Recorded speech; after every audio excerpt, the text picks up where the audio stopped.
we are back for our next presentation, and these people should look familiar to you if you were here 2 days ago. We're going to revisit with our evaluation team. So, and Madeline is in the driver's seat today. Well, hi everyone, and welcome to the next session here on evaluation. You did a program, so what? So I'm super excited to be a part of this virtual conference and part of the planning for the conference as well. And it's been really great to listen to all of our other wonderful speakers and everything. So just a little bit about me. I've worked for Iowa State University Extension and Outreach, been with the program about 15 years, and for about 10 of those years I have been working with Women in Ag, in particular Annie's Project and other Women in Ag programs as well. Early on, when we were working with Annie's Project, we really wanted to improve our evaluation of that particular program. And we looked around our university and we found the Research Institute for Studies in Education, which is part of our School of Education. And that's where Corey and Arlene come in, because we have been working with them now since 2011, so quite some time. And this partnership has really helped us to do some good work in evaluation and to learn more about program evaluation. So I'll just turn it to Arlene and Corey quick to introduce themselves, and then we'll go from there. Hi everyone. I think Madeline pretty much summed up our relationship, but my name is Arlene Delamore and I'm with the Research Institute for Studies in Education. We're known as RISE. I've been with RISE now for 4 years maybe, I know, but I've actually been here at Iowa State University for much longer than that. I was fortunate enough to start working with Madeline when one of our other researcher and evaluation specialists retired. And so it's hard to hear me. Is it too, I'm not loud enough or? Oh, no, okay. I can hear you fine. Hopefully everyone else can. Okay. Anyway, so we've just been lucky and like working in this area. I'm Corey. I'm a PhD student here at Iowa State, working with RISE for about 4.5 years now, and mostly working with Madeline and the Women in Ag and doing evaluation for some of those programs. Well, thank you for being here with us today, Arlene and Corey, and it sure has been great working with you both over the last 4 years or so. So we will go ahead down to our next slide here. Why isn't my slide advancing? Huh. Okay, so we have an example to share with you today. We did a tour for Women in Ag in Allamakee County. Now this was a day-long event. It was held in Northeast Iowa. We had about 22 people there.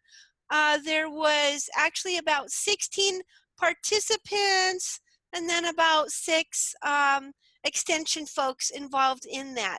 So I just wanted to point out that this was a good sized group, but a somewhat small group.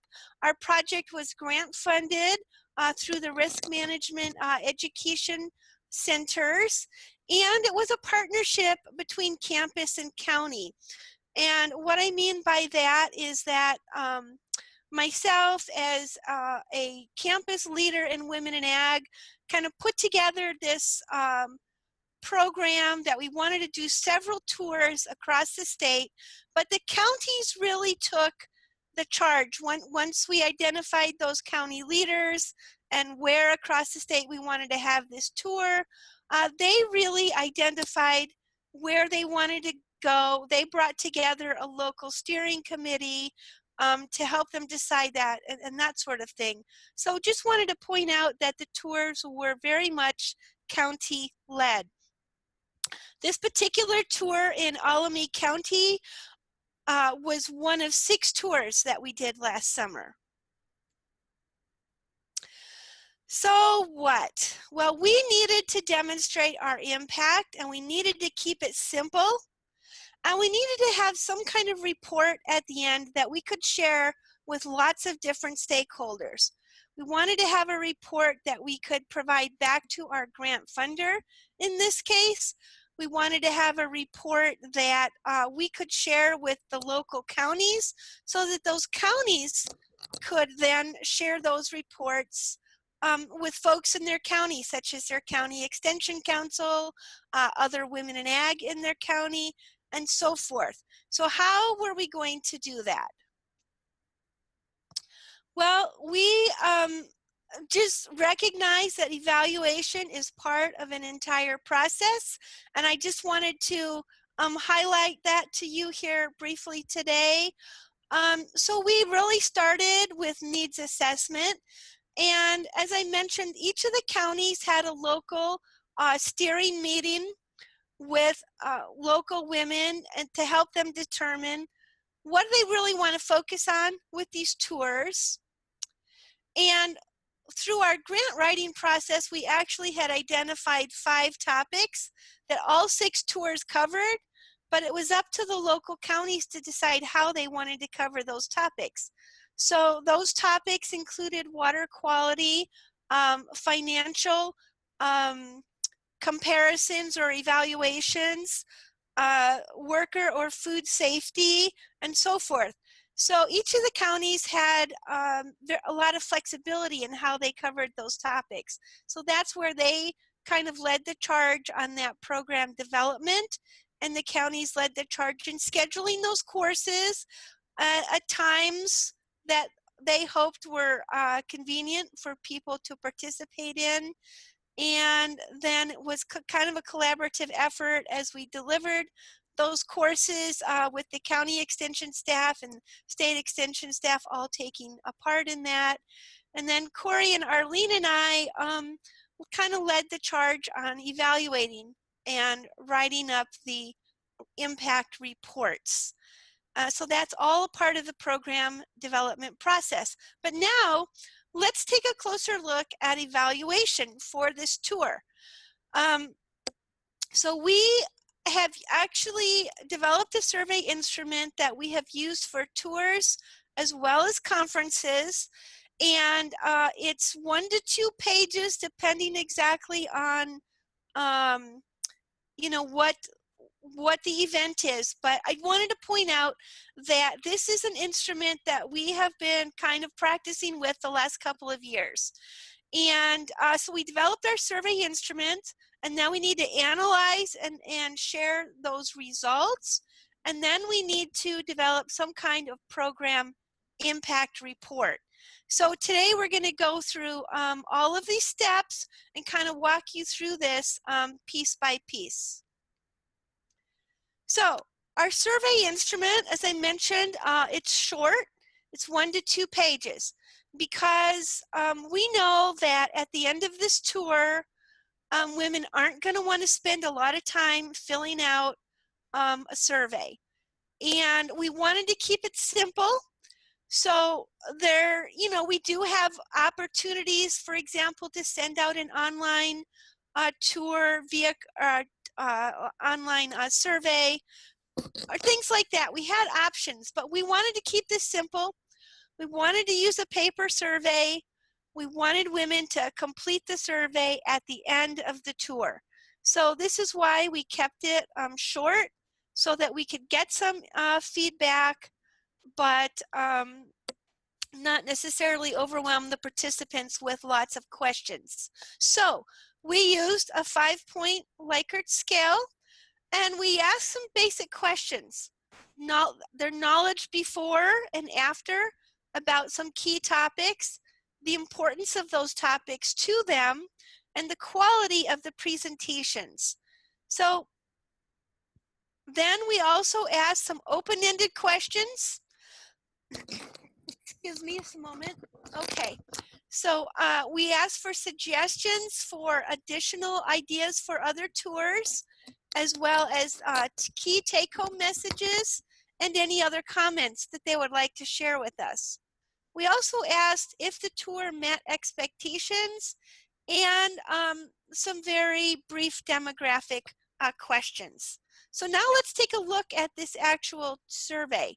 So let me just actually go out of this PowerPoint for a moment, and I think I have to stop sharing for just a moment to bring up the next slide or piece that I want to share with you. So one moment, I'll be right back with you. And here is our survey. And let me make sure that I am sharing again.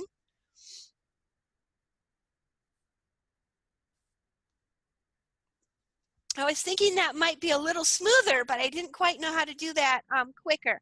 But now you are seeing the actual survey that we used, and this will be available in the participant materials so that you can take a look at this later. So this survey is 2 pages. On the first page, and I'll just kind of scroll through these. Oh, I see when I, okay, and share. So let me just scroll up a little bit.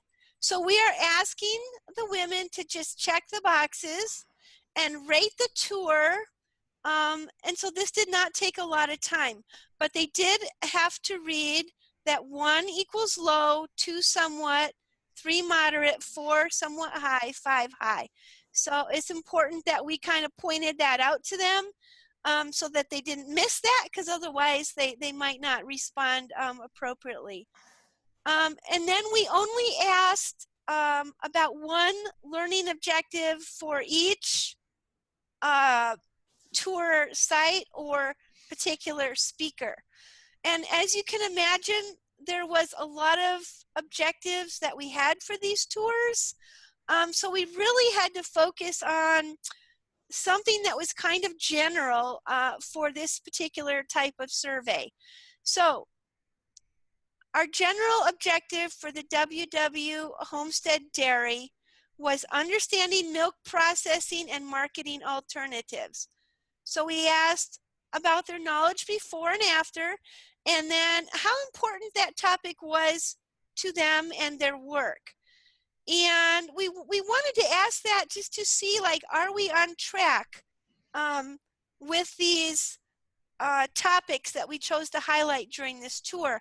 And then we want to know about the quality of the presentation so that we as educators can assess how well this was perceived and maybe identify some ways we could improve. So for when we get down to the Collins farm, we had a particular objective question here for Ryan Collins, who showed us his rotational grazing system. And then we also had a speaker, Steve Schultes, who spoke at Collins Farm. He was the NRCS conservation person that assisted Ryan Collins with developing the conservation plan. And so he showed us how, well, he really talked to our group about how he works with Ryan and other farmers to develop conservation systems. And then Ryan also began Tri-State Precision Ag, which is a company that he runs from his farm as well. So all of those topics actually occurred at the Collins farm, but because they were different speakers, we decided to ask about each particular speaker. So just giving you a little insight here as to why we chose the questions that we did. So then during our lunch, we had a guest speaker from the Waukon Feed Ranch. So this was not actually a place where we went to visit, but rather we heard from those folks during our lunch stop. And their topic was employee management techniques. So this is a very large farm with multiple units in 3 states. They have they have to manage a lot of employees. So again, this was just a talk that we did over lunch, but we were able to ask the same types of questions. Then we went to the Jason Howe farm, and we visited the robotic milking system there. And we also visited his 75 cow beef herd and learned about how he is providing trout stream access to the public as well. So lots of things that we saw at the Howe farm, but again, we had to kind of focus what we asked, and so we decided to ask about the robotic milking system. Also at the Howe farm, Jen Bentley was a guest speaker, and she's an extension dairy specialist. And we had asked her to talk to us about feed quality. So she brought actually a moisture tester and demonstrated how to measure the moisture in the silage and how that impacts the dairy cattle nutrition. So that's the general topics that we asked about on one page. Then the next page had our open-ended questions. So we basically handed them one sheet front and back, and they were able to fill this out. We asked what was their biggest take-home message. And the reason we were asking this is because we were trying to get at what was important to these women who were attending this tour. You know, what really stood out to them and maybe has the potential of impacting their own decision making. So they did a pretty good job answering that question. Then we asked in number 3 here, a question about the overall expectations of the tour. Did the tour meet your expectations? Yes, no, or unsure? Are you likely to attend another tour if offered next year? And this kind of gives us, as extension educators, a sense for how well this format was valued by the women, and if this is something we should indeed try again, because 2018 was actually our first year of doing these tours out around the state. So we wanted a little feedback on whether or not we should offer them again. And then we asked for suggestions for future locations or topics. And then we asked them to tell us a little bit about themselves. And we were interested to know if the women who attended our tours were farming or if they worked in other industries. So we focused our questions there. And we also asked about their age because we were just curious to know a little bit more about our audience and who was coming to these tours. Did we attract women of all ages, or maybe it was more younger or older or somewhere in the middle? So just something we wanted to know. And then we asked, what other comments do they have? So just kind of giving them an opportunity to share anything else that was important to them. So that is our tour survey. And next I'm going to take you to our results. And I'm going to, I think, again, have to stop sharing just a moment here and pull up the next item for you. So pull the PowerPoint back up and share again. So hold on just a moment here. I'm having trouble getting out of that. So escape. Okay. So here I am. I got to pull it up before I go back to share.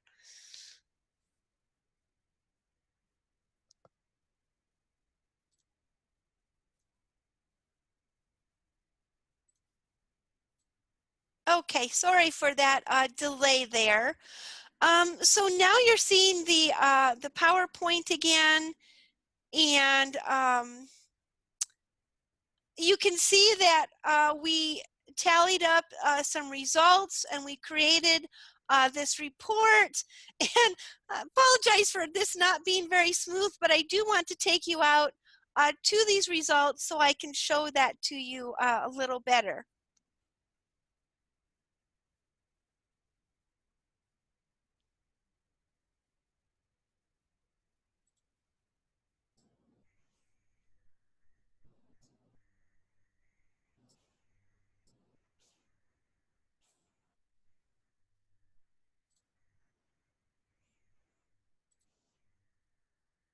Okay, so now you should be seeing the tour results.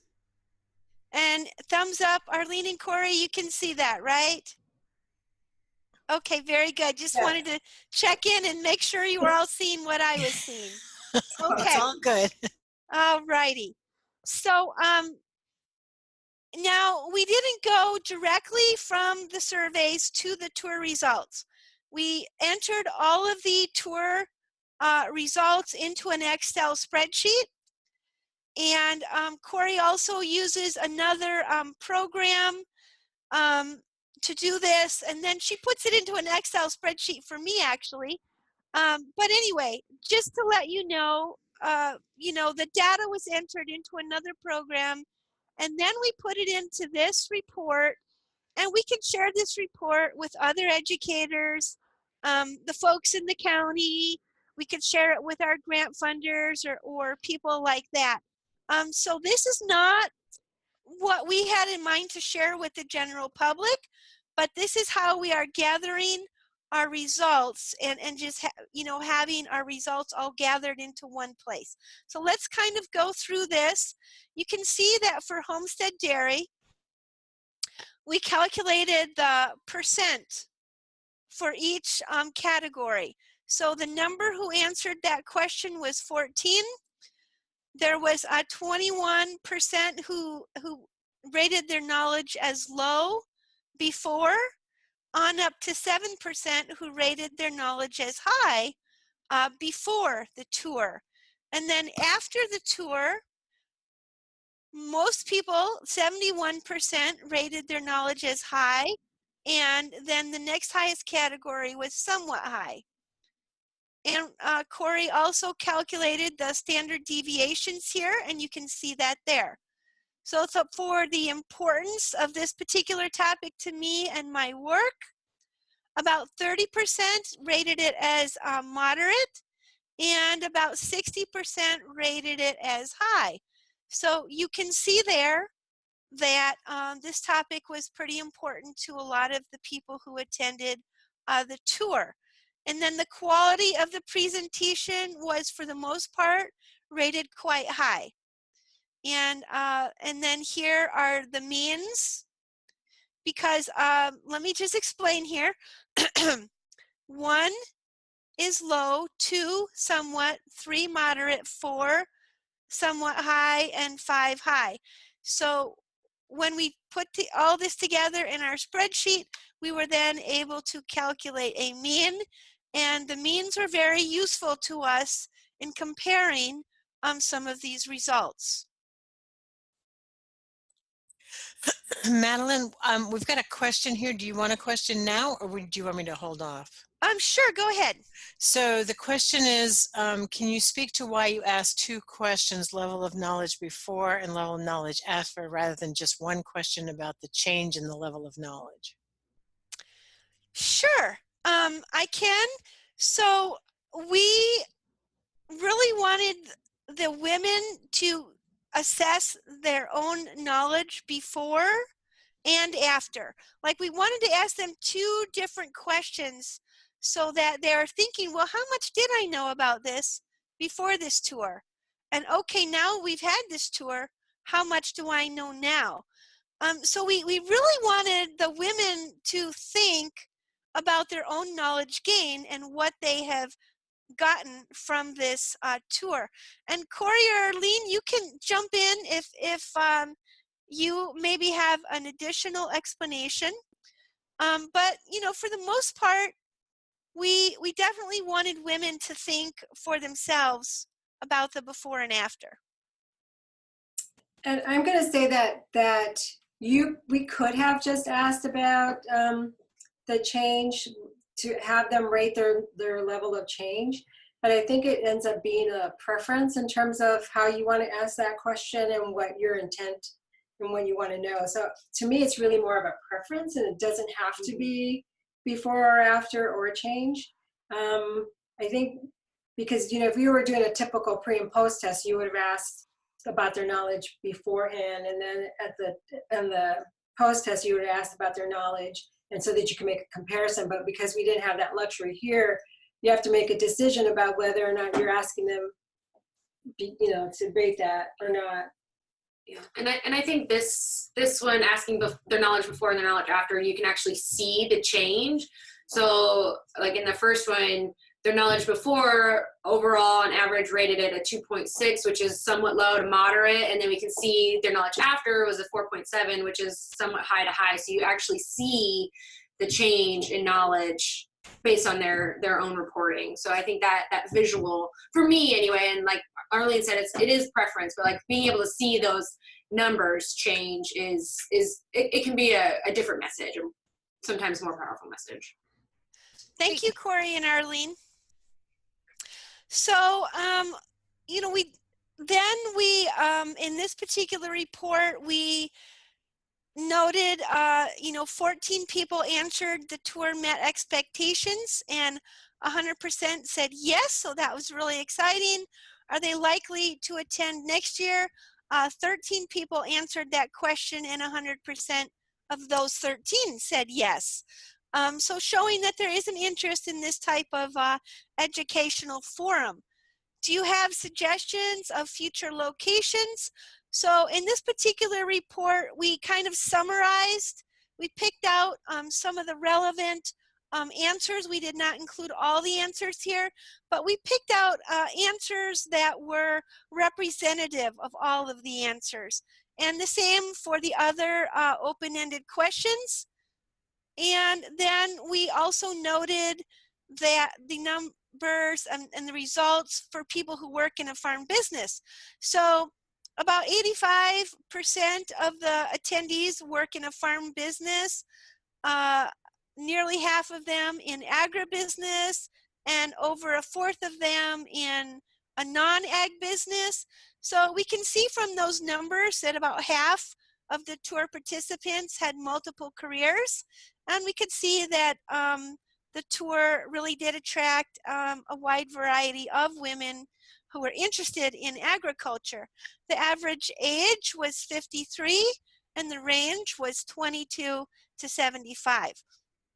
So I think the range is of interest more so than the average, because the range really shows that we had people of all ages. And so that is the report that we basically prepared for our project team. And this isn't really quite ready to be shared with the public, right? So now we want to show you the report that we want to share with the public. And let's see if I could pull this up without stopping the share. Okay.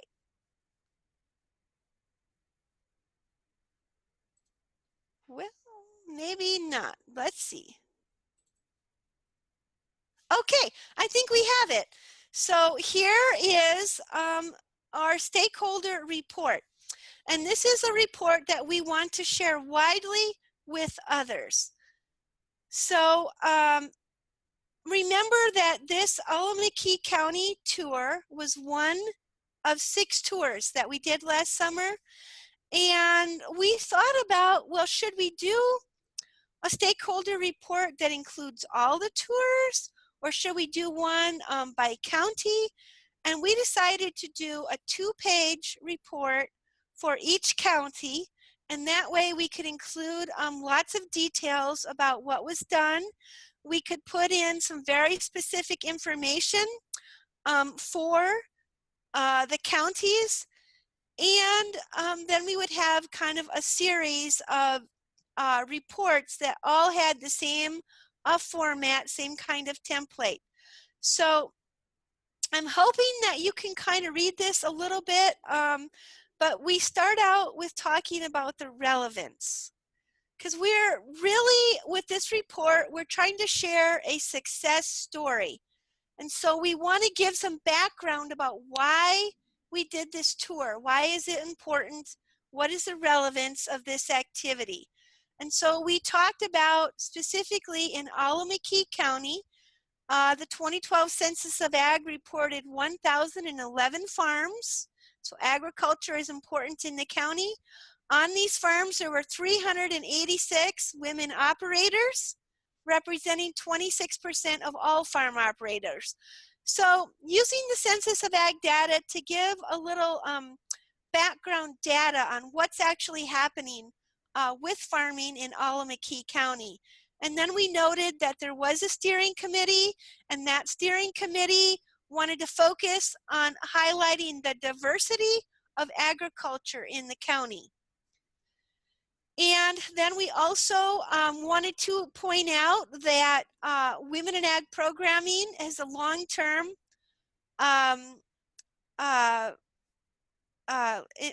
priority for Allamakee County. And so we mentioned that they have been doing programming since 2008 and what some of that programming is. And then this is relevant because women make influential decisions that contribute to local economic vitality and agricultural sustainability.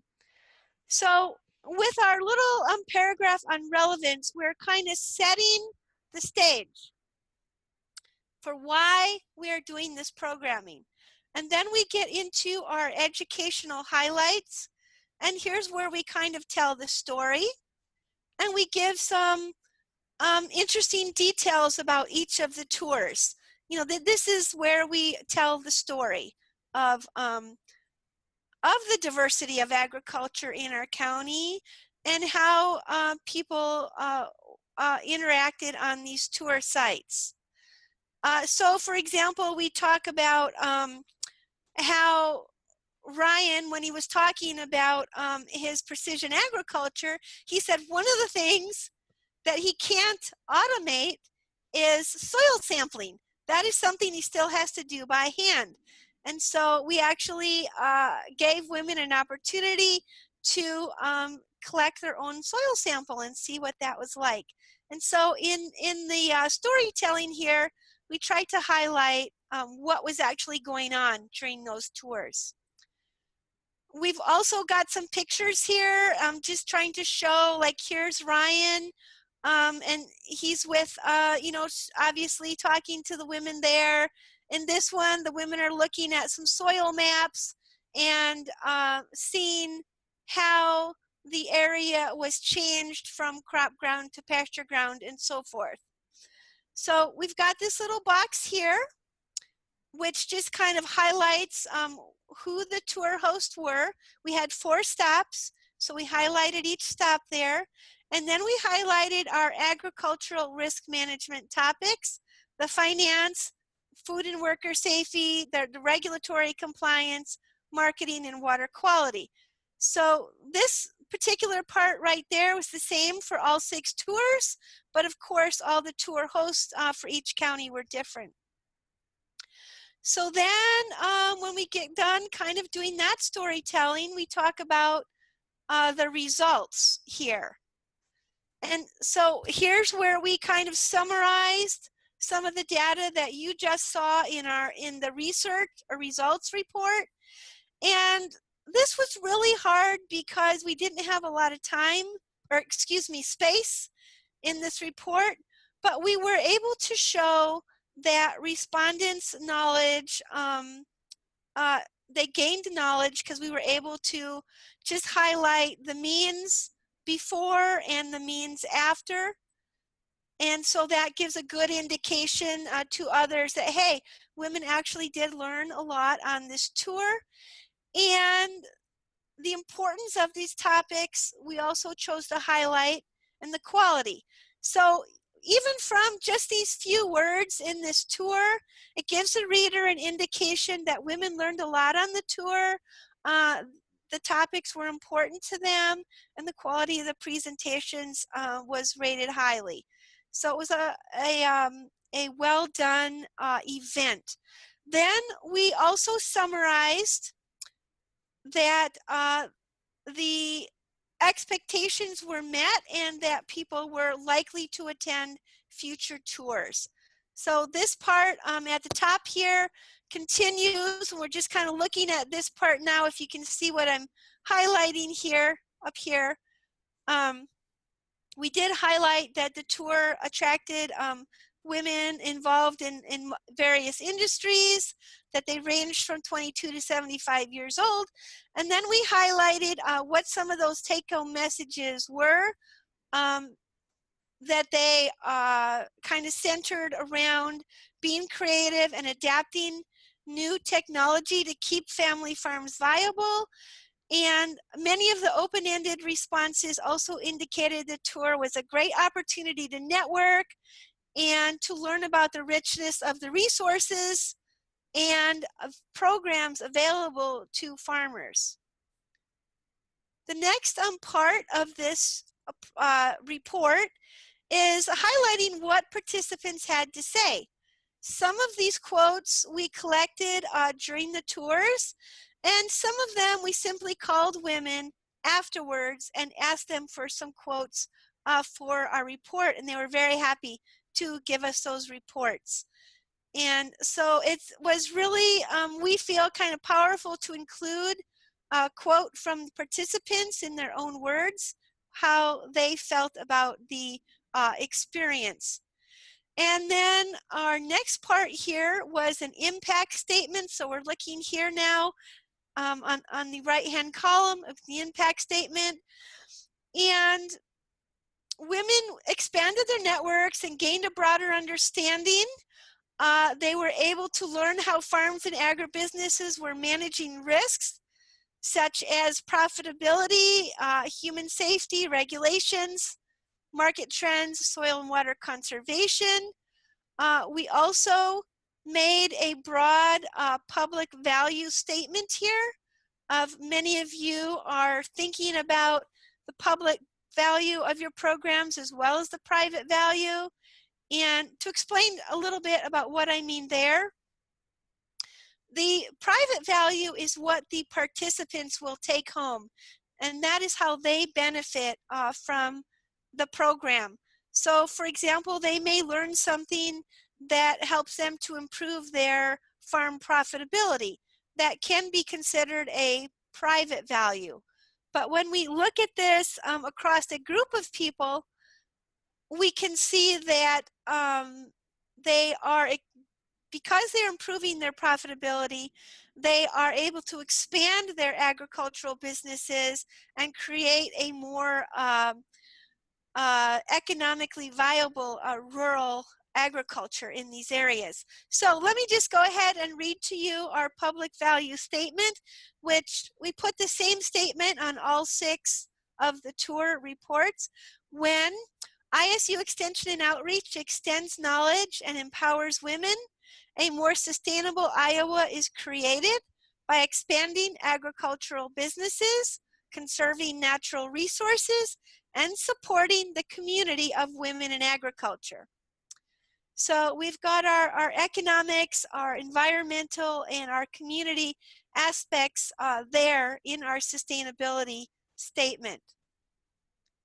Just a couple of other things we included in this 2-page report was our partners, our sponsors and funders, as well as the county leaders, recognizing those local county leaders who did the real work of putting this tour together, and how to contact them for further information. So there was our stakeholder report. We have now gone from that initial survey instrument to our stakeholder report. And now I'm going to stop sharing, I think maybe, unless I don't have to. Let me just try to pull up the PowerPoint again. Okay, and from this slide, so we are back. I'm looking at our PowerPoint now. So we have taken you through all the steps now, and in summary, what I just showed you, the impact report, we started with relevance. We included the educational highlights. We noted some of the results from the survey. We included an impact statement. We also highlighted some of the key topics. That's where the financial, the human safety, marketing, and so forth. We included some photos to give a broader picture of how the women were able to interact on the tour, and included the participant quotes, the program leaders, and the partners.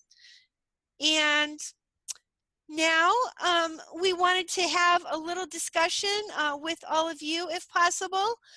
So how might you adapt this model to your needs?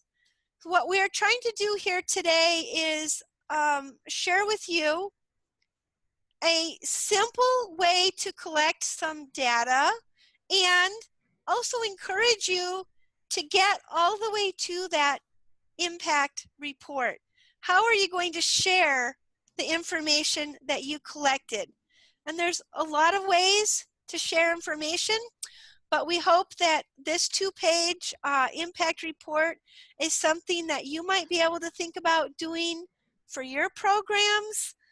We felt like that this was something that was useful to our stakeholders, as well as doable on our part, a nice way to share about it.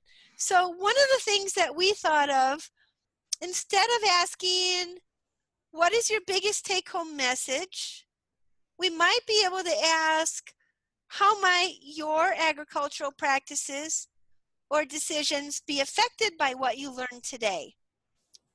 That might be another maybe a little bit more specific way at getting to the impact of this program. So that's just one idea that we had for changing this model. And you may have other ideas for how you could adapt this model for use by your program. So we've got a couple of questions here. Is now a good time? Yes.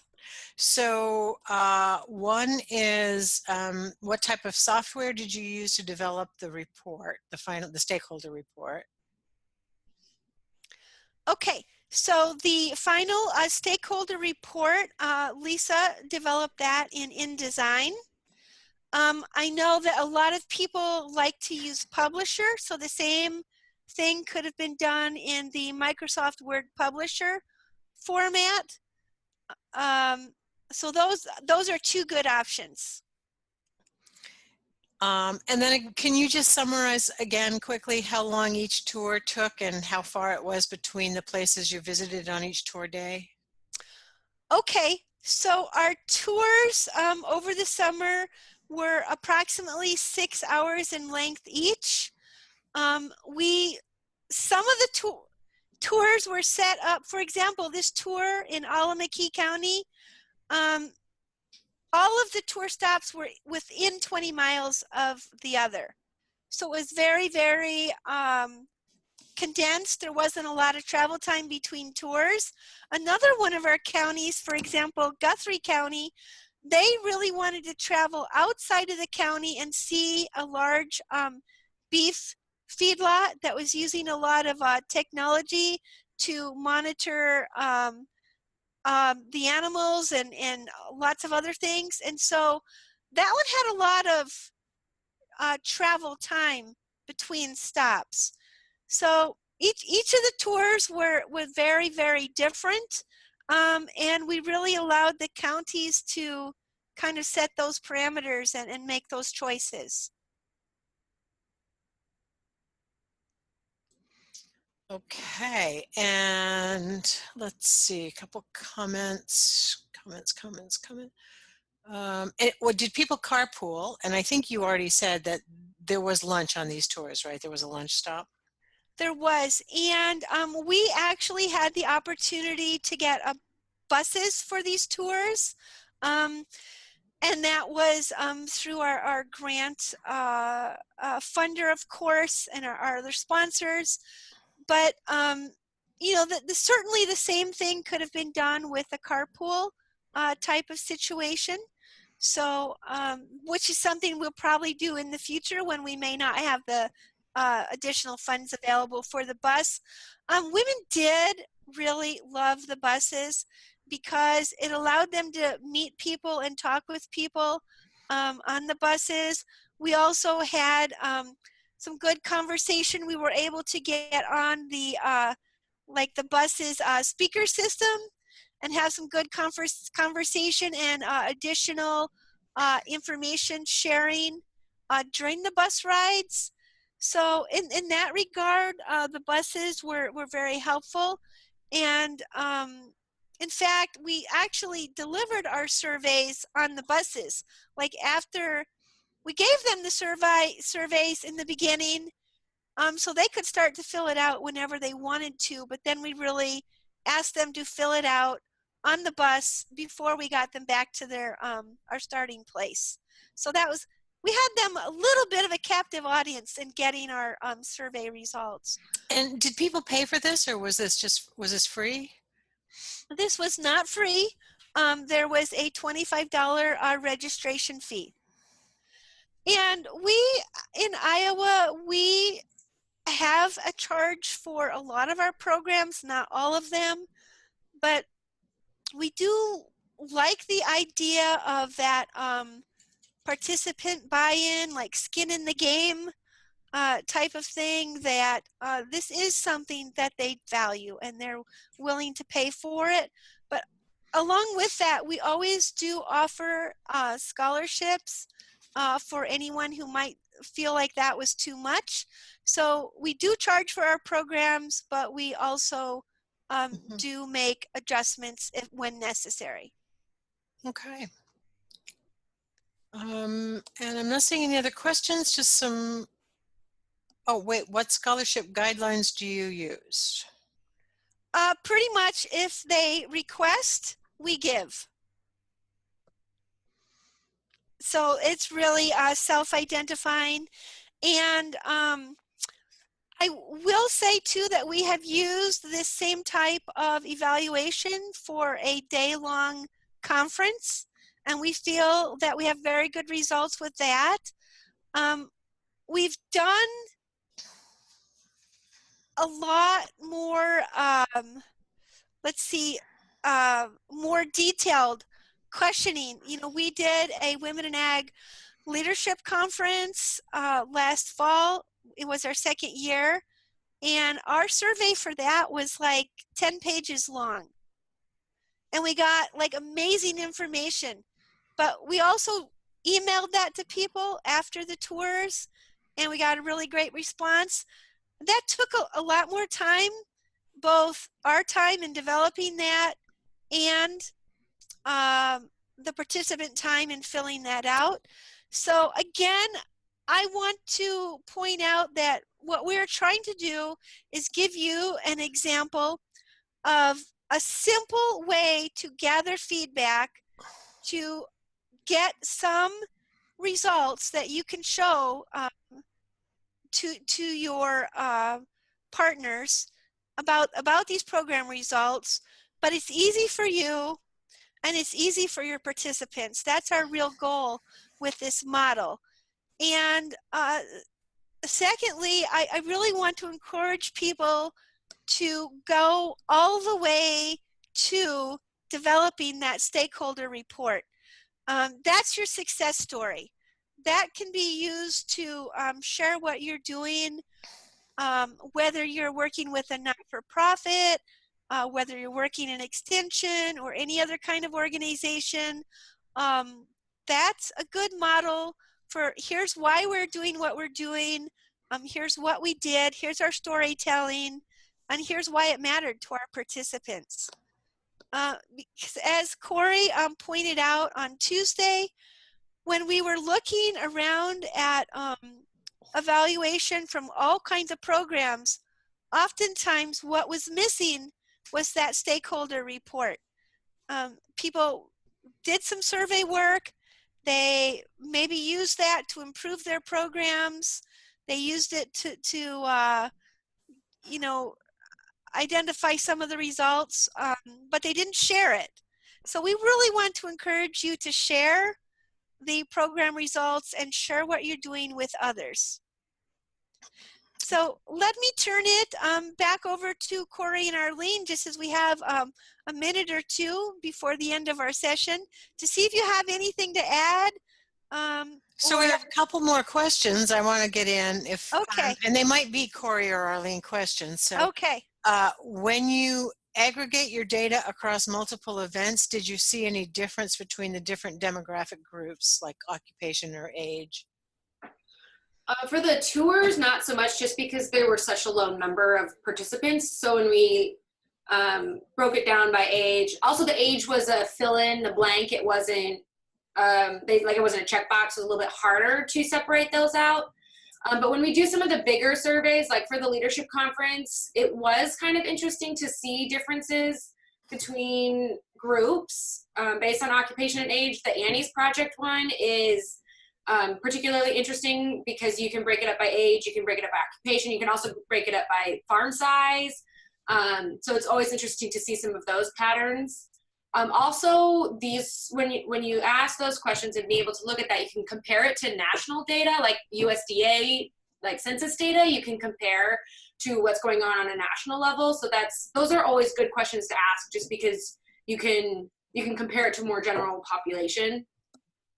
Okay, so 2 other questions that I'll ask you both because we're just about out of time. So one comment was that it's a really long, it seems like a long survey. I know you said it was 1 page front and back, but what was the response rate? So Madeline was talking about the leadership survey. I think that was the 10-pager, right? Yeah. So I think that's what the long survey is referring to, and I think that you had we were just talking about that. Yeah, so the really long survey, last year we had really great response rate. I think it was over half, if not like way more. This year we didn't have quite as much of a response rate, but still like 30% response rate, which is not terrible. It's less than ideal, but not bad. And last question, who and how do you share these impact reports with? So we shared these impact reports with our grant funder, with our other partners such as Farm Credit Services of America, which is our local farm credit sponsor. And so we're able to share a report with our funders. We're able to share our report with the counties. So the counties have these reports and they can share them with their county council. They can post them on their website just for the general public. The stakeholder report is really designed to be broadly of interest to others. And so there's a lot of storytelling in that report and a little bit of, results and impacts types of things. Great. Thank you all so much for sharing. Just as a reminder, the PowerPoint as well as the tools will all be available on the website, as is the contact information for our fabulous evaluation team, who you've heard from twice now in the last couple of days. So I think Mary, I might just mention too that if people are interested in other surveys that we've developed, such as the longer evaluation that we did for our leadership conference or other survey tools or other types of reports, please contact us and let us know. We're always happy to share those. We might be doing a few more webinars on evaluation. Just saying. All right, great. Thank you very much.